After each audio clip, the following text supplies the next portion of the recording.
जिद, stubbornness means things should go my way. अंदर कितना डिस्टर्बेंस होगा. जो एक इजी आत्मा होती है ना, सहज है, सरल है, हैप्पी सोल. सी रिजिड जो चीज होती है, मतलब जिसके अंदर फ्लेक्सिबिलिटी नहीं है, वो बेंड नहीं कर सकती, एडजस्ट नहीं कर सकती, अडेप्ट नहीं कर सकती, उसको हर चीज अपने तरह से चाहिए. ऐसी आत्मा रिजिड के अंदर फ्लेक्सिबिलिटी, हैप्पीनेस नहीं हो सकती है. ये माइंड गेम बहुत इंटरेस्टिंग होती है कि दूसरे के मन को समझने की कोशिश करना, कि दूसरे का मन ऐसा क्यों कर रहा होगा. हमारा सबसे बड़ा योगदान किसी के लिए, हमारा सबसे बड़ा सहयोग किसी को, वो यही है कि हम उनके लिए गलत नहीं सोचेंगे. टॉलरेंस का सबसे ब्यूटीफुल एग्जाम्पल जो प्रकृति में है वो है वृक्ष. ये वृक्ष हमें सिर्फ देता देता और देता है. तूफान में, बारिश में, धूप में खड़ा सब में देता है, सब में देता है. बहुत बेसिक चीज है कि जो हर आत्मा को पता ही होनी चाहिए कि टॉलरेंस के हम सब अलग हैं, अलग थे और अलग ही रहेंगे, और इस भिन्नता के साथ ही हमें एक दूसरे के साथ चलना है. ये एक बहुत ऑब्वियस चीज है, यूनिवर्सल चीज है. और इतनी भी बात न पता होना और न पता होने के कारण एरोगेंट और इम्पेशेंट बिहेव करना, तो ये अज्ञानता की निशानी है. Uneducated person he calls that person, कि जिसको वो वाली डिग्री की एजुकेशन नहीं, लेकिन जीवन के ज्ञान की एजुकेशन नहीं है, इतनी समझ नहीं है. तो कितनी पावरफुल ये लाइन है कि जो ज्ञानी है उसके अंदर ह्यूमिलिटी अपने आप होगी, लेकिन जो अज्ञान में है, इस बात से अज्ञान में है, उसके अंदर एरोगेंस और इम्पेशेंस होगी. तो जैसे हमने पिछली बार भी देखा कि जो हमारे साथ जैसा भी व्यवहार कर रहा है, जिसको हम गलत बुरा लेबल करते थे, हमारे से ज्यादा दर्द में वो आत्मा है. जैसे आपने कुछ दिन पहले भी कहा कि कुछ लोग जानबूझ के मैनिपुलेट कर रहे हैं या माइंड गेम्स खेल रहे हैं. उनके वो खेलने से हमें बुरा लगता है, तो हमें लगता है they are the cause of our pain, उनकी वजह से हम दर्द में हैं. भले हम उनके उस व्यवहार की वजह से जब हर्ट होते हैं तो हमें थोड़ा सा दर्द होता है, लेकिन एक्चुअली हमारे दर्द से कई गुना ज्यादा दर्द में वो आत्मा है. जो आत्मा जिद्दी है और आपके समझो पति पत्नी की बात नहीं सुनना चाहता है, पत्नी पति की नहीं, सास की बहू नहीं, तो वो दर्द में है. वो दर्द में है क्योंकि उसकी आंतरिक खुशी और स्ट्रेंथ इसी पर डिपेंडेंट है कि वो अपना कहना मनवाते हैं. और जितनी बार वो अपना कहना मनवा नहीं पाते तो वो खुश नहीं होंगे. ऐसी आत्मा के अंदर हमेशा एक इनसिक्योरिटी होती है कि दुनिया मेरे अनुसार चलनी चाहिए. जिद, stubbornness means things should go my way. अंदर कितना डिस्टर्बेंस होगा. जो एक इजी आत्मा होती है ना, सहज है, सरल है, हैप्पी सोल. सी रिजिड जो चीज होती है, मतलब जिसके अंदर फ्लेक्सिबिलिटी नहीं है, वो बेंड नहीं कर सकती, एडजस्ट नहीं कर सकती, अडेप्ट नहीं कर सकती, उसको हर चीज अपने तरह से चाहिए. ऐसी आत्मा रिजिड के अंदर फ्लेक्सिबिलिटी, हैप्पीनेस नहीं हो सकती है. अब हमें अपने हर्ट से शिफ्ट होना है, और शिफ्ट होकर हमें कंपैशन और हीलिंग की तरफ जाना है. सो पावर टू टॉलरेट, सहन शक्ति, जिसको अब हम आज से सारा दिन यूज करेंगे.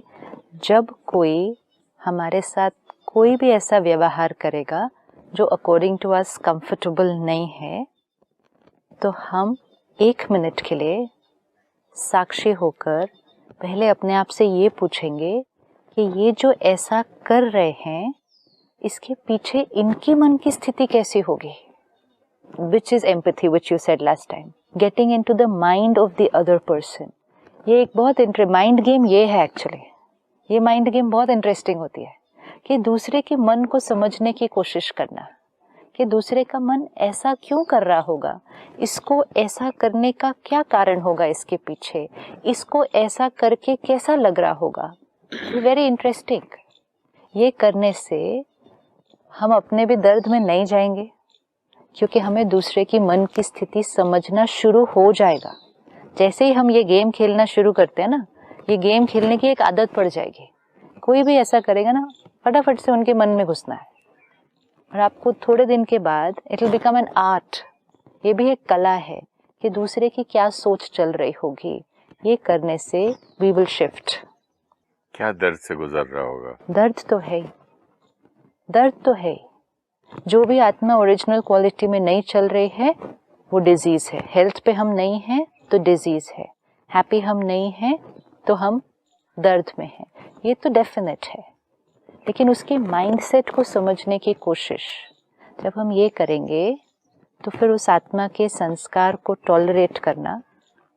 फिर ऐसे लोग ये भी तो कहते हैं ना, क्या हम नेचुरल जीवन नहीं जिए, हम पिक्चर नहीं जाएं, हम घूमने नहीं जाएं, हम मतलब वाइन ना पिए, हम क्या ना करें। तो they try to find happiness इधर उधर दुनिया में। नेचुरल जीवन तो उसको कहते हैं, जैसे आपने कहा ना कि आपका नेचर जो ओरिजिनल है to be happy, powerful, peaceful, loveful, जो भी है। लेकिन ये लोग जो होते हैं, मैंने कहा जैसे आपको कहा कि जो माइंड गेम खेलना चाहते हैं दूसरे को, ये वो सब ट्रिक्स, ये लोग हैप्पीनेस भी तो बाहर कहाँ ढूंढते हैं बेचारे। हम में से सभी मेजॉरिटी हैप्पीनेस बाहर बाहर ढूंढ रहे हैं ना, किसी न किसी चीज में ढूंढ रहे हैं। जब हम ये सारी चीजें करना शुरू कर देंगे ना, देखो ये सारे खेल खेलते खेलते कुछ लोग ये खेल सी क्या चल रहा है, खेल में भी तो हैप्पीनेस ढूंढ सकते हैं। देखो जैसे देखो आपने मैंने कहा इसको क्या कंट्रोल कर लिया, हाँ, देखो मैंने कितना वो कर लिया, I am so happy, I am so proud. This is, you feel that you are powerful, but actually it's not going to be true. क्योंकि आपने किसी और को तंग किया, अगर पहली बात तो किसी और को तंग किया तो क्या वाइब्रेशन भेजी, सामने से कौन सी वाइब्रेशन मिली। ये सब करने के बाद हम खुश हो सकते हैं? हाँ, थोड़ी देर के लिए हमें ये लग सकता है कि सामने वाले ने हमारा कहना मान लिया, और जिस दिन सामने वाले ने हमारा कहना नहीं माना उस दिन तो मन कितनी देर अशांत रहने वाला है। तो ये संस्कार भी पढ़ना कि दूसरे मेरे अनुसार चलें, ये संस्कार अगर डलेगा तो जीवन तो बहुत फियर और इनसिक्योरिटी में रहेगी, क्योंकि हर समय तो सब लोग हमारा कहना मानने ही नहीं वाले हैं, ये तो हो ही नहीं सकता। तो जितना हम ये सारे खेल खेल रहे थे, जो आपने कहा मैनिपुलेशन या तंग करना या माइंड, तो अगर हम देखें कुछ लोग हैं जो ये खेल खेल रहे हैं, कुछ लोग हैं जो इस खेल की वजह से हर्ट हो रहे हैं। यही है ना, दो तरह में डिवाइड हो जाएगा। कुछ लोग डोमिनेट करने की कोशिश कर रहे हैं, कुछ लोग डोमिनेट होने की वजह से अपसेट हैं, कुछ लोग एक्सप्लॉइट कर रहे हैं, कुछ लोग एक्सप्लॉइट हो रहे हैं। लेकिन दोनों ही, जो कर रहे हैं और जो हो रहे हैं, दोनों की आत्मिक शक्ति क्या होगी? दोनों ही घटती जाएगी, दोनों की घटती जाएगी। So it's the need of the hour. क्यों ये सहन शक्ति इतनी इम्पोर्टेंट है? एक, जो हमने कुछ दिन पहले देखा कि लोग और सिचुएशन हमारे अनुसार नहीं चल सकते, वो तो हमने फाइनली कर लिया। तो हम अपनी एक्सपेक्टेशंस जो हमने रखी थी कि वो हमारी डेफिनेशन ऑफ सही से चले, उन एक्सपेक्टेशंस को अब हम धीरे धीरे क्या करते जा रहे हैं। Even when we get hurt, hurt हो भी तो सिट बैक, अच्छा, रिफ्लेक्ट। जितना भी हम अभी शेयर कर रहे हैं, मन कहता है, समझ रहा है धीरे धीरे, लेकिन एकदम से जाते ही तो कि हम हर्ट ही ना हो, ये तो एकदम से नहीं होगा। तो बात आएगी, कोई कुछ ऐसे करेगा हमारे साथ, फिर से कुछ खेल खेलेगा, हम हर्ट होंगे, सिट बैक। चिंतन तो हम करते ही हैं उसके बाद, लेकिन हम चिंतन पहले क्या करते थे? क्यों किया, ऐसे है। अब हम वो नहीं, उससे ज्यादा करता था मैं तो। ये तो है ही ऐसा, ये कितना बुरा है, पता नहीं इसके माँ बाप ने क्या सिखाया, पता नहीं मेरे साथ उसको क्या तकलीफ है, मैं तो अच्छा ही करता हूँ, मैं तो इतनी मदद करता हूँ, अपने अच्छे अच्छे पॉइंट देख के दूसरे के बुरे बुरे चुनता हूँ। तो अब भी हम चिंतन करेंगे, लेकिन अब चिंतन की धारा थोड़ी सी बदल जाएगी। अब चिंतन ये होगा, अपने आप को कहेंगे, लेकिन वो मेरे अनुसार तो नहीं चल सकते ना। अपने मन को प्यार से समझाना है कि वो आत्मा मेरे अनुसार तो नहीं चल सकती। जो बात मेरे लिए बहुत इजी और नेचुरल है, वो हो सकता है उस आत्मा के लिए बहुत डिफिकल्ट या शायद अभी तो इम्पॉसिबल है। वो संस्कार उस आत्मा के पास अभी है ही नहीं। तो मुझे क्या करना है, मुझे ये समझना है कि वो संस्कार उस आत्मा के पास अभी नहीं है और उसके पीछे एक रीजन है कि वो आत्मा कहीं ना कहीं इस यात्रा में, जर्नी ऑफ लाइफ टाइम्स, इस यात्रा में कुछ ना कुछ ऐसे अनुभवों से गुजरी है जिस कारण उस आत्मा का संस्कार ऐसा बना है. Compassion. And third, help them. Help कैसे करेंगे उनके? By being nice. By being nice from here. From within. From within. हमारा सबसे बड़ा योगदान किसी के लिए है, हमारा सबसे बड़ा सहयोग किसी को, वो यही है कि हम उनके लिए गलत नहीं सोचेंगे. बट मैं अपने अगर ओरिजिनल सीट पे रहूं, आत्मा की कुर्सी पे, और अपने ओरिजिनल क्वालिटीज में रहूं, तो that is more than enough.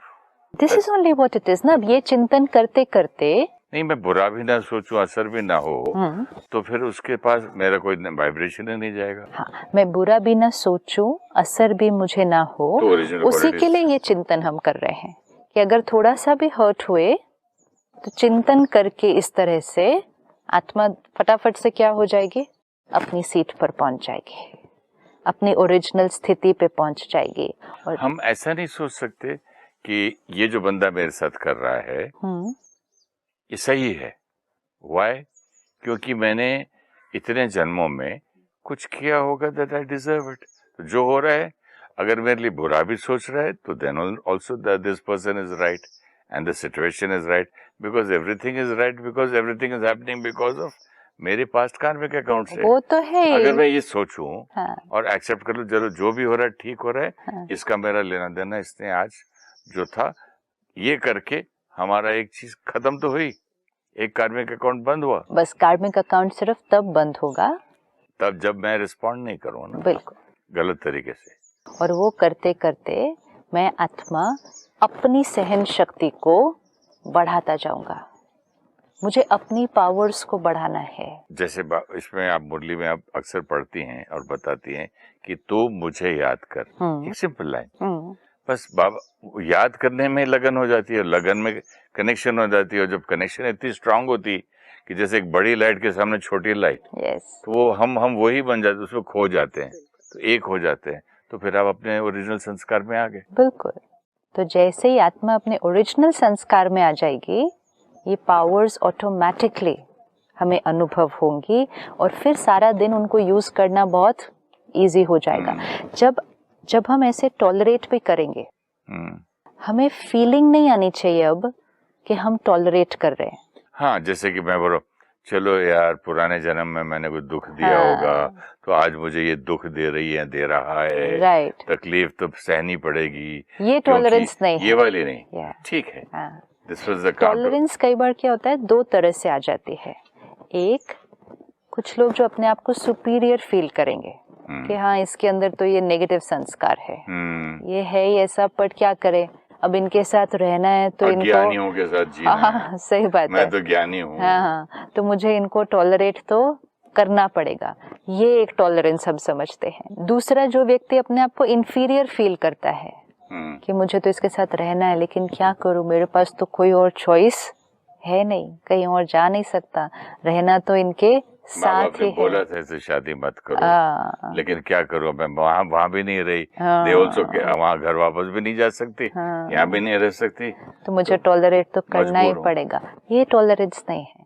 Tolerance में फीलिंग ऑफ सुपीरियोरिटी या फीलिंग ऑफ इंफीरियोरिटी नहीं आएगा. राइट और रॉन्ग नहीं फील होगा. I am better than them, ये फीलिंग नहीं आएगी.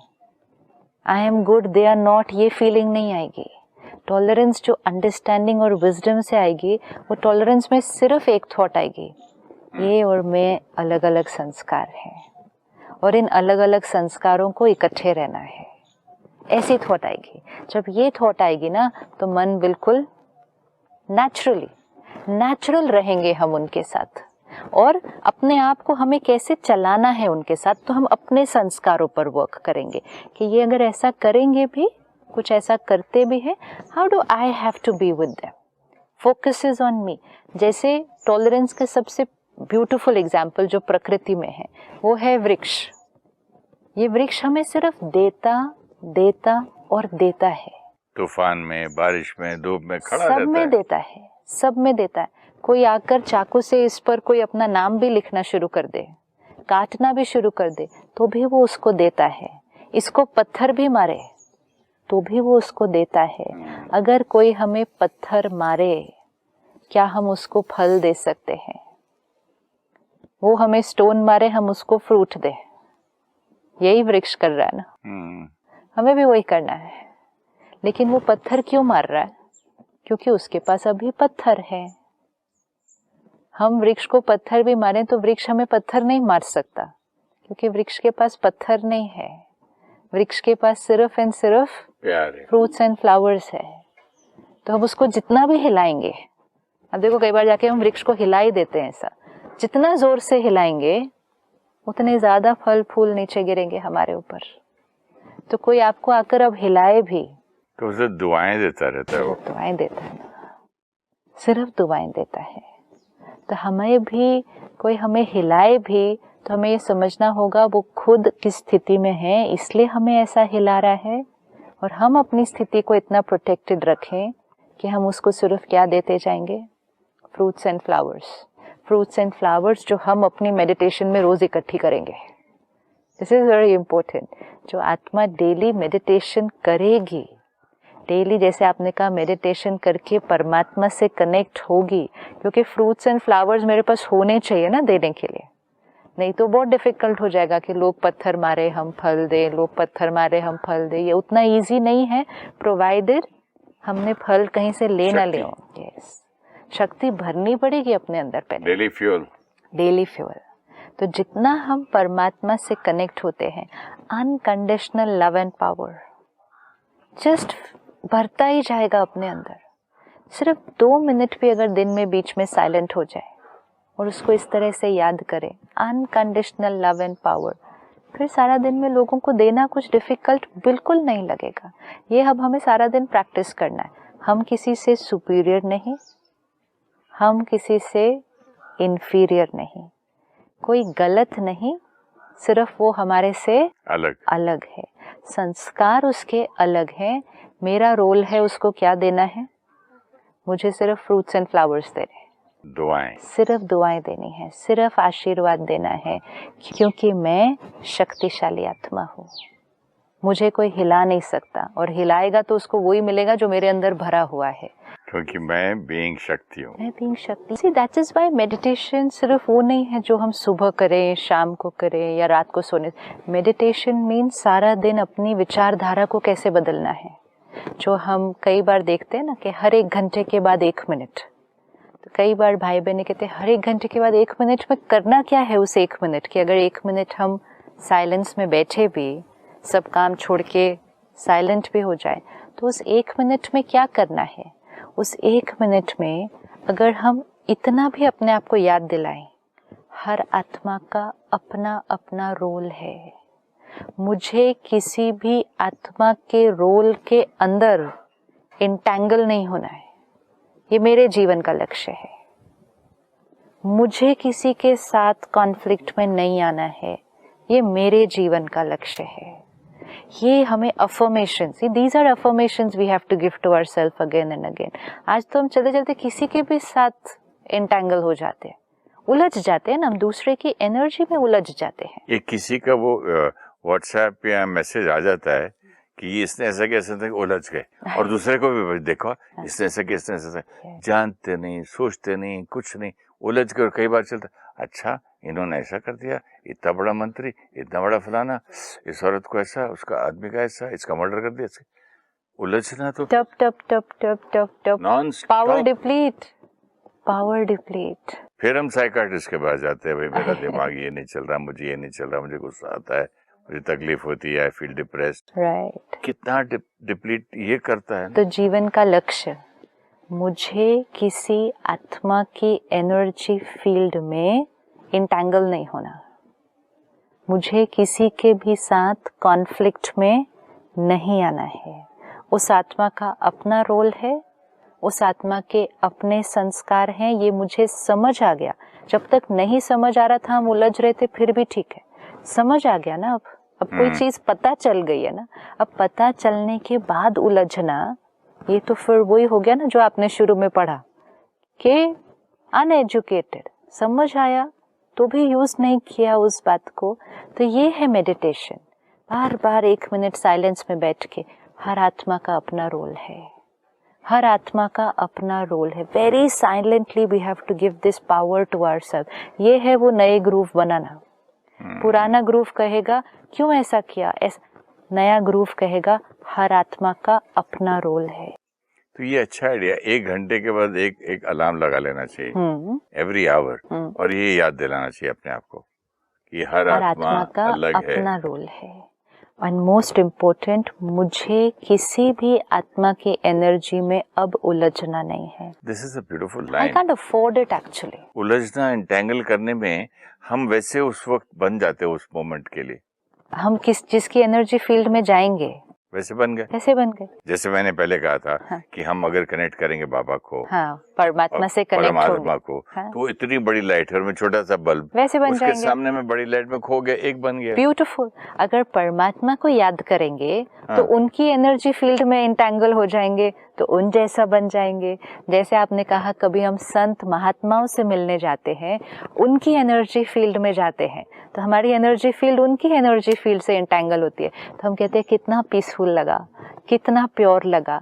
अब जो आत्मा दर्द में है उसकी एनर्जी फील्ड में इंटेंगल हो जाएंगे, तो फिर कैसा अनुभव होगा? तो फिर हमको पीस और ये सब ढूंढने कहीं जाने की जरूरत ही नहीं है, कहीं भी नहीं, खाली अपने इसको थॉट को चेंज करना है कि भाई I don't want to get entangled into this. तो हम अपनी ओरिजिनलिटी से कनेक्टेड होंगे। ये मेडिटेशन है। I will not gate entangled, ये मंत्र है एक और। जैसे हम कहते हैं ना, I will not smoke, I will not drink, I will not do this, I will not get entangled with anyone's energy. मुझे अपने आप को बताना है। वो अपने स्क्रिप्ट से चलेंगे, मुझे अपना स्क्रिप्ट अपनी चॉइस का लिखना है। मैं उनको चेंज नहीं कर सकती, ना वो मेरे जीवन का लक्ष्य है। Purpose of my life, purpose of my life is अपने को संभाल के चलना, और फिर पुरुषार्थ करते करते धीरे धीरे अपने जीवन का मंत्र बनाएंगे, मुझे तो हर आत्मा से प्यार करना है। I love every soul, I love every soul.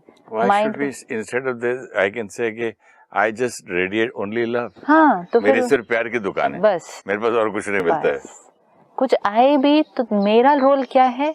Love every soul. कोई भी कस्टमर आए ना, मतलब यहाँ तो सिर्फ प्यार बिकता है वैसा। बिल्कुल। ये करते करते मन अपना ही है, जैसा कहेंगे वो वैसे ही बनने लग जाएगा। It's very simple actually. नहीं, बहुत मेहनत करनी पड़ती है। It's not that simple. The मेहनत is nothing compare to how hard we worked on other things in life. हमने जीवन में बहुत मेहनत की है और बहुत मेहनत करते हैं, उसके सामने ये मेहनत कुछ भी नहीं। बैठे बैठे 1 मिनट साइलेंस में बैठे अपनी थॉट को चेंज कर लिया, कितनी मेहनत कह सकते हैं इसको? इसको मेहनत कम, अटेंशन ज्यादा कह सकते हैं। अवेयरनेस एंड अवेयरनेस रखनी है। Yes, that's what we have to do. Thank you so much.